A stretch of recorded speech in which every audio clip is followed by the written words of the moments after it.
Hi guys, so I am now in Dorset after being at Nine Worlds, and I'm going to be vlogging a bit of my time down here, including all the books that I'm reading and how I'm getting on.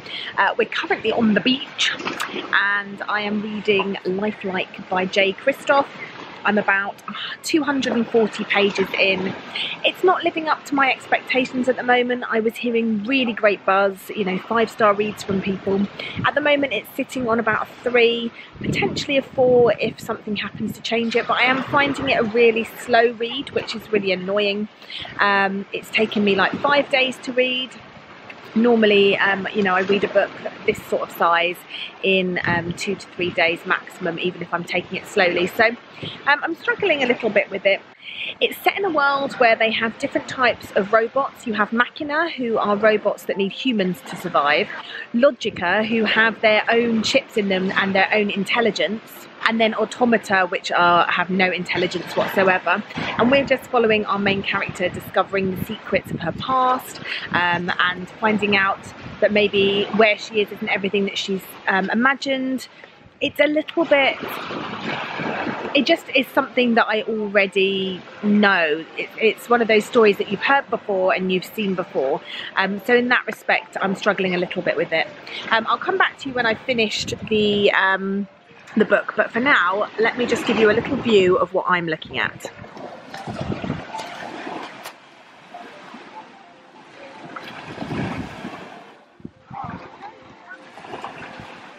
Hiya, so I've just finished Lifelike by J. Christoph, and I think I'm right. I think I'm going to give it 3 stars.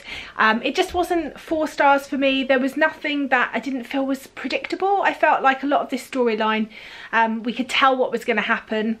There was a little twist at the end, but even so, I feel like, yeah, it just, I don't know, it just didn't work for me. I didn't feel for our main character. I didn't feel for any of the characters, and I don't know, I didn't feel like there was enough meat to the bones, so to speak. I know that sounds silly, but I just felt like I wanted to know more in the flashbacks about previous times and how things were, and this sort of relationship that she had with these lifelikes in the family. There just wasn't enough of that backstory to give me a sense of you know, her relationship with certain characters and vice versa. And although the plot itself moves forward at quite a nice pace, there's plenty of action, there's some really nice sections where you learn a lot about this world and these interesting sort of robotic things.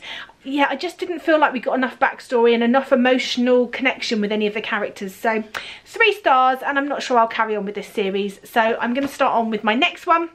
But that will, I'll find a slot for that on my Newts readathon, and I will give you an update on how I'm doing on the Newts later on in the month. So that is Lifelike by J. Christoph. Hi guys, so I've just finished my next book, and that is Queen of Babel by Meg Cabot. Now, I don't think I've read a Meg Cabot book before. I think this is probably the first one that I've read. I assumed it was sort of like the chick lit genre. It was going to be a romance. It was probably going to be quite obvious, but quite a nice read.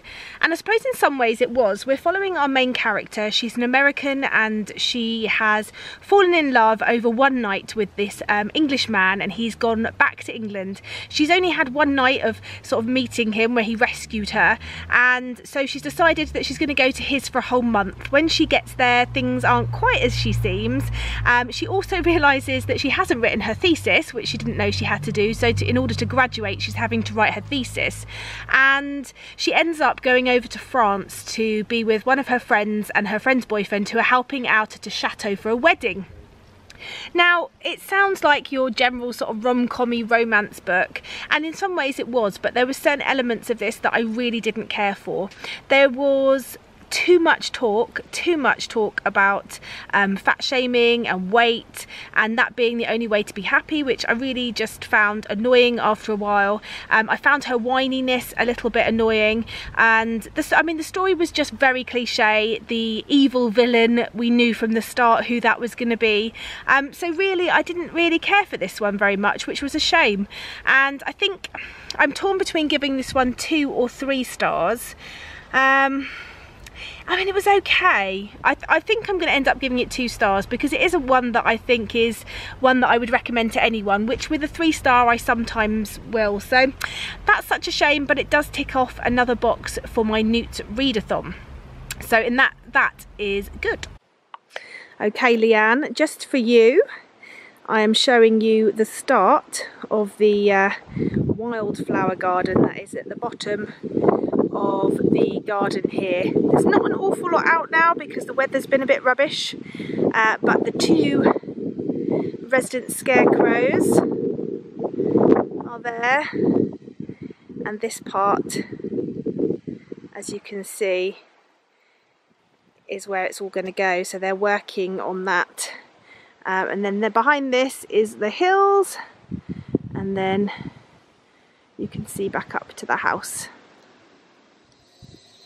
Hi everybody, so sorry about the noise in the background here. There is a washing machine going on, but I wanted to film this while it was a bit fresh. I've just finished watching the Netflix adaptation of To All the Boys I Loved Before. I thought it was brilliant. I loved it. I was crying, I was smiling, I was gushing, I was lusting. It was such a good adaptation. I really enjoyed it. I really enjoyed how the director has taken the relationship of the 3 sisters, and I thought the casting was really good. I just really enjoyed it, so I definitely recommend, if you haven't watched it, and even if you haven't read the book, that it's a really great Netflix film to watch, so I recommend that. But I have also just finished What's a Girl Got to Do by Holly Bourne. This is the 3rd book in the Spinster Club series. I've now read all 3 of these, and I'm going to be moving on to like a little novella. I really enjoyed this. This is probably my favourite of the 3 actually, and it was so close to being a 5-star read. In each of these Spinster Club books, we've been following one of the 3 girls that formed this initial Spinster Club, which is their version of a feminist society, calling it Spinster Club to sort of reclaim that name of spinster. And I really thought this one was very well handled. It's about Lottie. She is extremely clever, she wants to go into politics, she has ambitions to be the Prime Minister, and she's looking to get into Cambridge. And she's really in like the final stages of preparation for sort of her future, and then she decides after something happens to her that she needs to start calling out these anti-feminist behaviours, and so she sets herself a project that for 1 month she is going to call out any anti-feminist, any sexist behaviour that she sees. And so she does, and she documents it, and things take off, and there's various things that happen in this book. I just really enjoyed this. It made me feel quite empowered. I thought it was very interesting, some of the things that came out of it. It isn't all like, oh yeah, go girl, she's done brilliant. There was the struggle of being someone that is fighting for a cause. You know, is it always great? You know, there's hard times.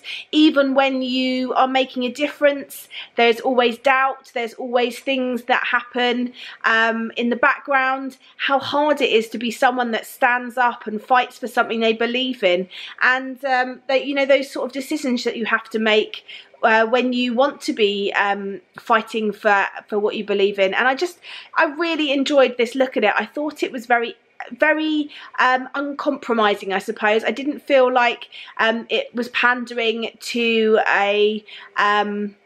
to the audience and making it seem like fighting for what you believe in is the easiest thing to do, and I really appreciated that. So it was so close to a 5, but it was just a 4. It doesn't quite tip into the edge of 5 for me, but I definitely recommend this series. It's been brilliant. And I'm going to be reading the last book in this Spinster Club.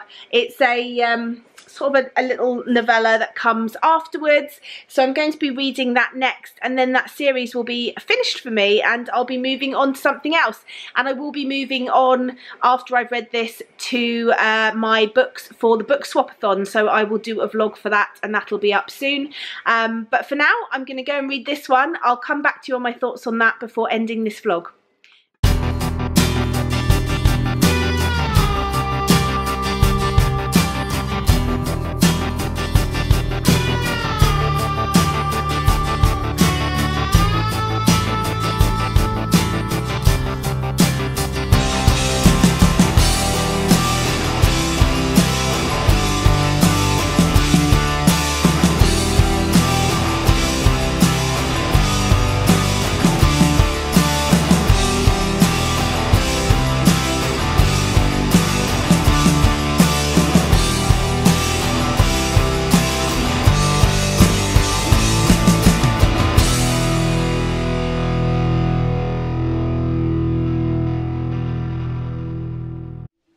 Hi guys, so it's a little bit later in the day and I've now finished And a Happy New Year by Hollyborn, which is a Spinster Club special.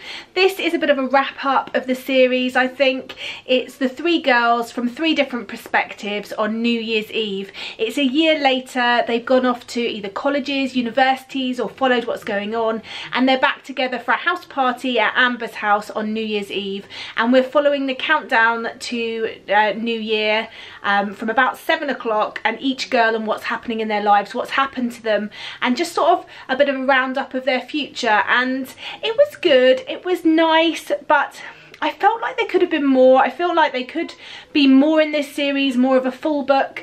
It was nice to dip in, but it definitely had you know, I'm not good with novellas and short stories.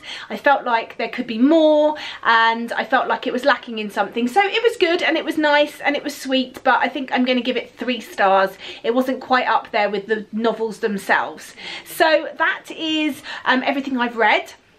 And I will be starting tomorrow the book swap-a-thon.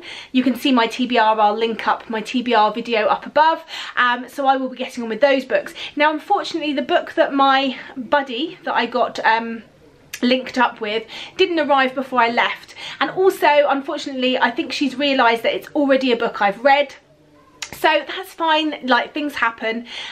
So that one will be waiting for me when I get home, and I'll see which one it is, which will be exciting.